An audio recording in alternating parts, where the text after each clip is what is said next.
So everybody, thanks so much for listening. For the people that are firstly listening to this show, we appreciate that. Whether it's on the computer, whether it's on your phone, whether it's on the radio, whether it's on Twitter, Facebook, any kind of platform you're listening to this, I really appreciate it. And I know the people that do the interviews do too, because they have amazing stories to tell, and they are trying to help us learn about all different kind of issues that are going on around the world, but obviously in this country itself. So I thank you for listening. Again, please subscribe, hit the like button if you're listening on YouTube. And also, if you're listening on YouTube, hit the bell button because it does notify you of new interviews and new updates. And we're bringing somebody on today that's going to be talking about PTSD, a book that she wrote, in Veterans Issues Again, in general, rather. And this is Margaret Combs. If you want to learn more about her and more about the book, go to www.vets-ptsd.com. Again, www.vets-ptsd.com. Margaret Combs, thanks so much for coming on, Margaret. I look forward to the conversation we're about to have. Thank you, Rob. It's good to see you. And I as well, because lots of things are happening in the world right now. Most of them are getting better. As we go into this, can you talk about the book and what made you, even learn about this topic? Because it really is a significant topic in American life due to the forever wars that we've had since 2001. I'd love to, Rob. Mhm. Actually, I was a businesswoman, had been a businesswoman for a lot of years. Right. And I had a friend who was a physician, a doctor, a military doctor. He was the son of someone I had grown up with. And we knew that he had come back after 8 years, 4 of them serving in the Forward Aide Stations in Iraq, seeing an average of 67 patients a day, most of them in some form or another having been blown up, frankly. And then he, after a year's fellowship, he became an underwater medical specialist with the Navy SEALs. So after those 8 years, he came back, and to say that his mind was dramatically altered would be an understatement. He called me one day, and the first words out of his mouth was, "I'm sitting here with a gun in my lap. Tell me why I shouldn't use it." And that'll get your attention real fast. Right. So I was determined that I knew that he was living in kind of an isolated environment, and I knew that was deadly for PTSD patients. So I decided I was going to find something that he would feel comfortable and actually enjoy doing, and inviting him to live with us. So I live in a town that has one of the largest VA centers in the country, and there are all sorts of services here. And so I investigated everything that was here, including an equine therapy program that the vets from the VA went to regularly, and it was doing really good work. And then I'd tell him, as he would call me day in and day out because he needed someone to talk to, I'd tell him about what I'd found. Well, when I told him about the equine therapy center, he said, "That sounds interesting. It's something I'd love to do." So we made plans for him to come, and he talked with the director of the center. Everything was all set. And as often happens to PTSD patients, he got hit by a tremendous depression. And it was to the place where he took his own life. Well, by that point, I was in. I had spent quite a long time learning everything I could learn. But I came back from his funeral and I sat down at my computer, and without any awareness at all of what I was doing, I started writing a story of what if. what if he had come? What if he had gone through the therapy? And that became Darby the Horse from Hope, because the name of the equine therapy facility was Hope, horses helping people. So that was the beginning, Rob. With that said, can you talk a little bit about PTSD? Because a lot of people hear the word, they just associate it with veterans, but they don't really know what it means. And interestingly enough, it's because of what's happened to the veterans that people are beginning to see it from other situations in life.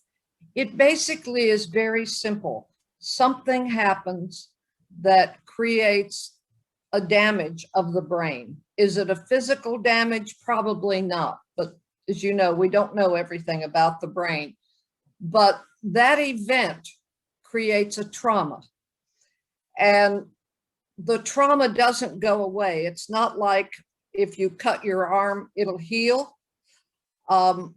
When the brain is traumatized, that remains there. Now, there's a thing called TBI, which is a brain injury that can be healed. But the trauma, the post-traumatic stress, it cannot be.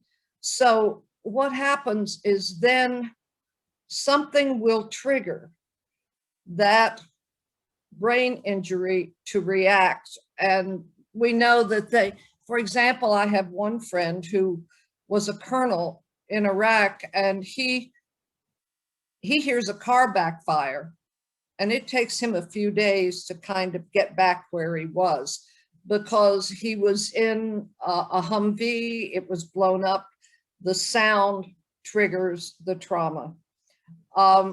It's much more complex than that. I'm oversimplifying it. But the fact is, it comes back to there was a trauma in the brain. And so learning to live with that is the hard part. And that's what we all work so hard to help veterans do, to learn to cope with it, because it's not something you cure. It's something you learn to overcome and cope with. For people that are just tuning in, again, this is Margaret Combs, www.vet/PTSD.com. The book is The Journey from Hope to Healing. Definitely check it out on Amazon, The Journey to Hope from Healing. So, Margaret, we hear a lot about veterans and services. You talked a little bit about the VA and how it's, there's a good one in the town that you live in. We hear a lot of mixed reviews from the VA, depending on where you live, of course. There may be some great ones in Florida. There may not be some great ones in Arizona or wherever it may be. With that said, I do see a lot of veterans now with service dogs. You did talk about the horse therapy, and I'm sure there's many other therapies. What is being done, whether it's through the VA or through veterans organizations around the country, to help veterans that are really suffering with PTSD? Well, it's interesting you should ask, because I have put together a little booklet that literally lists what I believe, after nearly 4 years of research, are the very best programs in the country, mostly non-clinical. They are organizations that are funded by foundations. The veteran pays nothing for the services, and most of them use a program called Warrior Path. And they spend a week together, 8 veterans, and it is a very intensive week, and in a setting where they can do a number of things, including equine therapy, which they feel is very important. So they spend a week together. They get to know each other, getting rid of the isolation. Then they have an 18-month curriculum, a book about, I'd say 3 inches thick, that they follow through on, and they're being checked in on, and they support each other. So that program, which is called Warrior Path, interestingly enough, harkens back to the days when the Indian braves came home from battle. They were not allowed to go back into the village. They had to spend time converting how they thought from their wartime activities to going back into the village. And they had certain things that they had to do. Well, the Warrior Path program takes, in many ways, the veterans through that and then follows up with the ongoing communication between them and the curriculum they follow. As I say, there has been a research project, and this program has been adjudged the most successful in the country. So that's the top one. There's some others. Obviously, Wounded Warrior has some at major hospitals, but this is the top non-clinical program. So going into COVID and mental health and PTSD too in general, because it all revolves, I feel like, in the same wavelength. Obviously, throughout COVID, people have been stuck in their houses. Some people are still not back to work. Some people lost their houses or their jobs. Regardless of that, you know, working with veterans, talking to them, because you're personally friends with quite a few of them. And obviously your husband's a veteran, of course, too. You know, we talk about this and, you know, all these people suffering with mental health issues. Have you spoke to any veterans that are really suffering right now with mental health issues, whether it's because of COVID or, you know, something to do with their family in COVID? Because we're seeing that a lot with a lot of people, obviously, that aren't veterans. Mm-hmm. Well, you know, one of the things that I feel very strongly about in watching what goes on is the value of the various veterans organizations. They get together, they spend time together. There is even kind of a council of those organizations in our community and in many others. And most communities have some outlet for veterans if they want to join and get involved. A lot of times the PTSD sufferers will not. They fear doing that. But there are these good programs, and most communities have them. I had a strange experience the other day. I was talking to a friend who was a retired Marine colonel. We'd been friends for 20 years, and I was stunned when I was telling him what I was doing and so forth. We live at a significant distance. And he said, well, Margaret, I go to a meeting every week. I said, and why is that? He said, because I have never gotten over a crash landing in Vietnam of a helicopter I was in.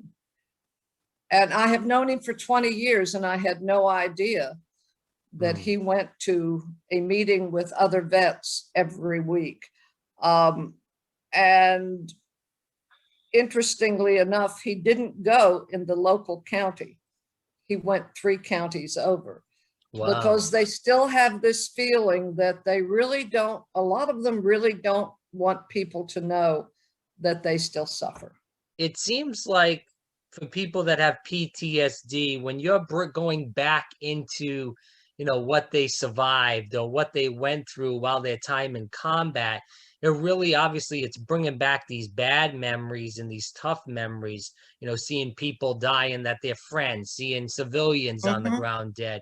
So how does that, like, obviously talking amongst each other may help a little bit, but obviously these bad things are going to trigger, obviously, bad things in their mind.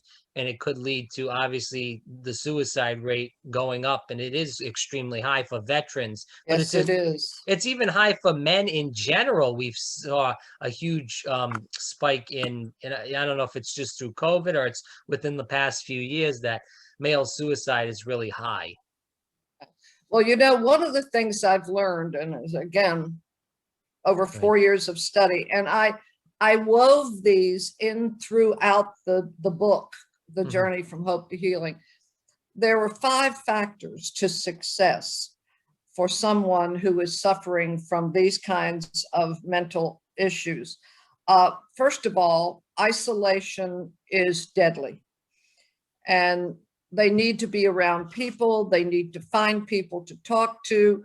They need to be in a multiple people situation. Isolation, and which they often do to themselves, is deadly, because then the brain and the issues take over. Right. Secondly, they need to have structure. You know, so many, particularly the ones coming out of the military, they've been in a highly structured environment, and suddenly here they are knowing that there is something wrong, and they are discharged and they have no structure, and they have not focused on what they're going to do next to give them a structure to live in. So in the book, structure is done in kind of some fun and enjoyable ways. They have to learn to have a purpose. Again, a lot of them come out of the military and their purpose is gone. And they have to find a new purpose for why they want to go on living, what they want to do. The family plays a big role, Rob, whether it's parents and siblings or wife and children. And many times the families can be play a very negative role. And all of these treatment programs have retreats for families to help them learn how to be supportive and how to help the PTSD patient. In those cases, the families can really help. In the story, we handle the families kind of uniquely. And finally, the last thing they need to learn how to do is be grateful. You and I, somebody does something for us and we're grateful. We say thank you. Yes. They have forgotten gratitude, and they have to learn to stop and think, someone did this for me and I am grateful for that. So those are the 5 factors that are woven through the book that we know help to create a healthier life and coping with these kinds of issues. So we did talk about Darby the Horse from Hope, and obviously we are talking about the journey from hope to healing. I want to get into the last book as we're nearing toward the end of the interview, Margaret. Can we talk about The Answer in general? We sure can. Rob, I wrote The Answer about 8 years ago. Mm-hmm. My husband, who was a naval officer, was also the Navy's senior aircraft accident investigator. Oh, wow. So if there was an aircraft accident somewhere in the world, he'd be off to figure out why. And he loved what he did. He was a Navy pilot, a helicopter pilot. I say was because I lost him last year. Oh. But that's the first book was about what happens in the Navy. And it has some fun stuff, and it's really, in many ways, his story. And I wrote it because he really wanted me to, and because of the things that they did were pretty extraordinary. And, you know, and some of the things that happened were funny and some of them were sad, but it's an extraordinary occupation. So that was and he was always looking for the answer. Why did the plane crash? Mm. And he did over 100 major military crashes. Wow. So the answer was always the issue. And there is a little thing on the wall here that says, never make a supposition, because that will change the reality of the true answer. So that is where it came from. And definitely, again, people can pick up these books on Amazon, or if you go to www.vets-ptsd.com. Again, vets, They're on Barnes and Noble as well. Right. Barnes and Nobles too. So definitely check it out. So we go into, again, we've talked about the journey from hope to healing. That was the main book that's just came out.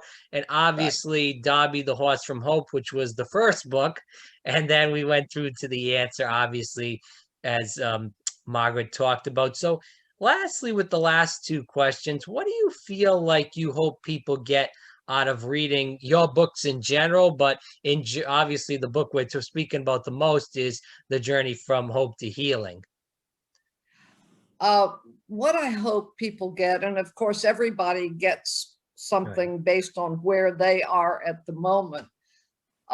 Obviously, I would like for people who know someone who is suffering to see that there are ways to work their way through it.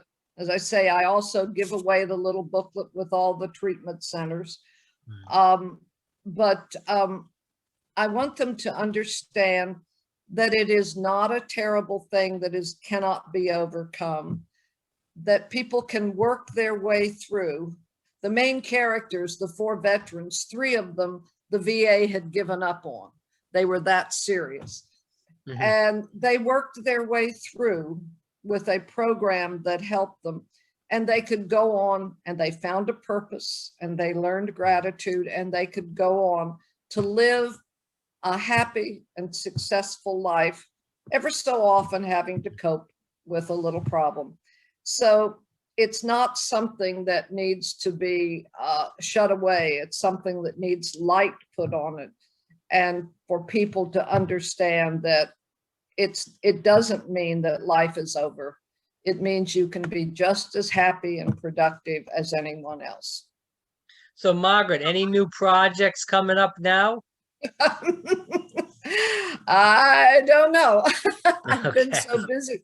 I've been so busy since this book came out. Right. I tend to sit down and write a lot, and I've been asked to write articles for a number of publications. So those are done, and there'll be one coming out in USA Today Sunday Magazine, and I tend to write poetry a lot, and I may head in that direction. And in fact, on my website, I have a veteran friend of mine did a video with the piece of poetry called A Warrior's Path, about that is basically a PTSD victim talking about how he survives. So right now, that's where I am, but who knows what tomorrow will bring. I hear you. Again, for people that are listening, this was Margaret Combs. Again, go to the website www.vets-ptsd.com and definitely check out the books. And we'll go through the books one more time. Obviously, this interview was about the journey from hope to healing. Definitely check that out. Amazon, Barnes and Nobles, any bookstores, or you can look obviously on the website. And then the 2 other books, which was the first book that led into the Hope for Healing, is Darby the Horse from Hope. And then obviously we talked about The Answer, which was about Margaret's husband's journey through the Navy and how, solving these investigations of these plane crashes. So Margaret, thanks so much for coming on. I greatly appreciate it. And I look forward to doing this again. It was really good and really informative. Thank you, Rob. I had a lot of fun too. And let's hope that tomorrow is a sunnier day for all of us. Yeah, no, I hear you 100%.